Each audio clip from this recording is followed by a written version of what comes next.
Hola, somos la secta de los libros.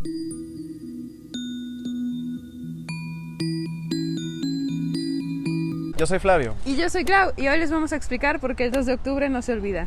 Hoy nos encontramos en la Plaza de las Tres Culturas para rememorar lo ocurrido el 2 de octubre hace 51 años, donde elementos de la policía y el ejército masacraron a estudiantes, activistas políticos y hasta niños para reprimir el movimiento estudiantil político de 1968.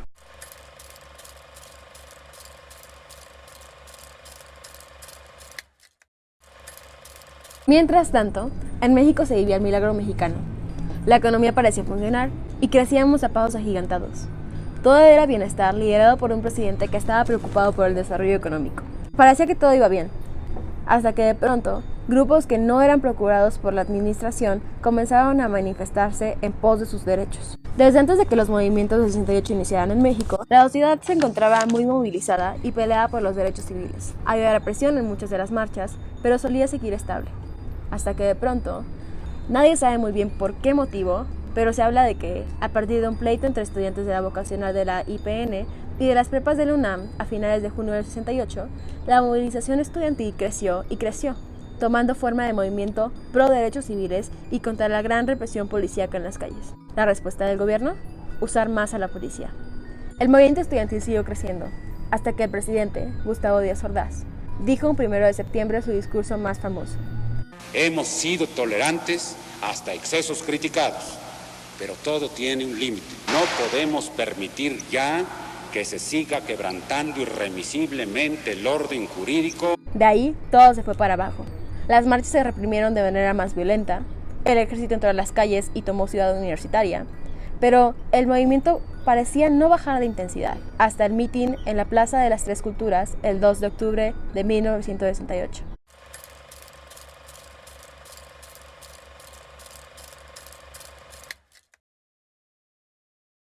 En un mitin organizado por el Consejo Nacional de Huelga, la policía y los militares dispararon contra civiles, niños y estudiantes. Algunos investigadores afirman que hubo 300 o 400 bajas, pero hay quienes dicen que las muertes llegaron a sobrepasar las 500. A este suceso se le conoce como la masacre de Tlatelolco. Este evento rompió con la organización estudiantil y con el movimiento político del 68, pero más que eso es conocido como uno de los más sangrientos y crueles que han sucedido en nuestro país.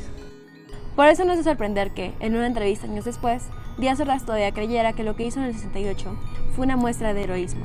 Pero de lo que estoy más orgulloso de esos 6 años es del año de 1968, porque me permitió servir y salvar al país. Les guste o no les guste. Sin embargo, esto solo refiere a quien establece el discurso, pero no pasaría nada si hubiese una resistencia generalizada a él. El problema es que quien reproduce ese discurso, la sociedad, es quien le da ese valor de verdadero. Y pues la sociedad compró el discurso de Díaz Ordaz en su momento. La muestra más clara de ello fue lo que sucedió con los medios de comunicación en los días posteriores a la masacre de Tlatelolco. ¿Cómo entender lo que sucedió? Primero tenemos que dar un tour por los 60s. Inicia una década que se caracteriza, entre otras cosas, por los movimientos sociales en busca de los derechos civiles. Se realizan manifestaciones en todo el mundo. Las juventudes peleaban por sus derechos. Muchas de las cosas que puedes hacer hoy en día se lograron gracias a estas manifestaciones. Desde Checoslovaquia hasta Argentina y en las calles de Chicago, esta tensión también apareció en México. Ahora bien, toda esta historia, ¿para qué te la contamos? Frente a este acontecimiento, podemos aplicar las teorías de Michel Foucault sobre el discurso, y así entender por qué el gobierno hizo lo que hizo, o bueno, por lo menos entenderlo a los ojos de sus teorías. Para Michel Foucault, el discurso es una herramienta transitoria que relaciona el poder con el saber. Es decir, el discurso cubre dos funciones: institucionaliza el saber y legitima el poder. Mediante este es que se impone una verdad, lo que hace que los demás discursos contrarios se vuelvan mentira, o falsos. Si reducimos la tesis de Foucault a esto, podemos entender el discurso como una herramienta de dominación transitoria que configura una verdad. Mismo Foucault dice en su libro El orden del discurso que un discurso no puede ser compartido por cada una de las sociedades. Todos los discursos tienen importancia en la historia política de un país. Sin embargo, hay unos discursos que por su misma esencia declaran falsos a otros. Foucault propone entonces que hay discursos que se sobreponen a otros como la verdad, que lo mejor es investigarlos y saber qué discurso muestra la verdad. En este sentido, para Foucault es muy importante ver cuáles son aquellos discursos que se establecen como verdaderos. Es importante recordar entonces que para Foucault hay una relación estricta entre el discurso, el saber y el poder. Entonces, para determinar quién está manejando este discurso o de dónde viene, hay que determinar quién está ejerciendo el poder en ese momento. En el 68, este discurso provenía del presidente Díaz Ordaz. Durante su presidencia hubo un gran enfoque en el desarrollo económico, pero nunca se establecieron límites en cuanto a los costos que tenía dicho desarrollo, entre ellos los costos de vidas humanas. La prensa mexicana se quedó atrapada en un conflicto ético muy importante. Si recordamos las ideas de Foucault, el discurso que tenía Díaz Ordaz también le daba el saber y el poder. Él tenía todo el monopolio de la verdad. Pues, ¿qué le tocaba hacer a los medios en ese instante? Pues nada más reproducir la verdad que el presidente estaba dando. En ese sentido, dijeron nada de lo que pasó en el movimiento del 68. No hubo periódicos, no hubo crónicas, no hubo nada en ese momento. En ese entonces fue algo que no sucedió, que desapareció de la historia. De hecho, la prensa mexicana, ya en los Juegos Olímpicos, ya después de la masacre del 68, trató de crear un ambiente de amor para que se reprodujera con toda la comunidad internacional que estaba viendo los Juegos Olímpicos. El movimiento del 68 desapareció. Parte de la idea de progreso que quería vender el presidente involucraba hacernos creer que no había problemas en el país. Y para esto los medios de comunicación se dedicaron a tratar de hundirnos en la ignorancia. Sin embargo, todo aquello que no existe en el medio periodístico sobra en ensayos, en crónicas, en poesía y en novelas. Fueron los escritores y las escritoras quienes se encargaron de que este hecho no pueda olvidarse tan fácilmente y que queden vestigios del mismo. Es gracias a la literatura que el discurso pudo cambiar. En palabras de Gonzalo Martre, la importancia política y las repercusiones sociales del movimiento popular estudiantil de 1968 en México son ya tan evidentes en la actualidad que no pueden negarse.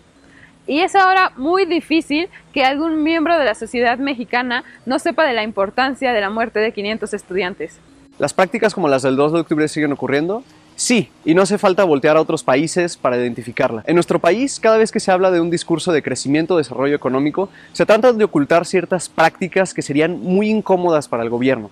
De verdad, solo trata de pensar en algunos ejemplos y seguro los vas a encontrar. Ayotzinapa, Atenco, todas las luchas que han tenido los pueblos indígenas en nuestro país. Uno de los mecanismos que de hecho utiliza este gobierno y que lo llama Foucault como un mecanismo externo es lo prohibido. Este tipo de discursos se vuelven un tabú y no se pueden cuestionar. Entonces no se permite hablar de este tipo de sucesos. Ese fue el caso en el 68. Nadie hablaba de eso, era un tabú. Y de hecho todavía es un tema muy incómodo para el Ejecutivo, porque ¿realmente van a aceptar que tuvieron que matar a tantas personas para seguir un desarrollo económico? A 51 años de la masacre, México sigue siendo un país en donde la violencia se encuentra normalizada y por ende invisibilizada, entendida como el medio necesario para que los ciudadanos de bien puedan vivir en paz. Sucesos como la guerra sucia, la guerra contra el narcotráfico y la desaparición de los 43 estudiantes de Ayotzinapa nos dejan en claro que las verdades del gobierno, las cuales son reproducidas por muchísimos medios de comunicación, siguen siendo una herramienta de dominación política. Es por esto que nos debemos, entre todos, ser críticos de las verdades oficiales que son reproducidas tanto en los podios como en las pantallas. Gracias por ver nuestro video. Recuerda que esta es una discusión que sigue abierta y es un tema que sigue siendo muy relevante, por lo cual te invitamos a reflexionar un poco y dejar aquí abajito en los comentarios qué piensas al respecto.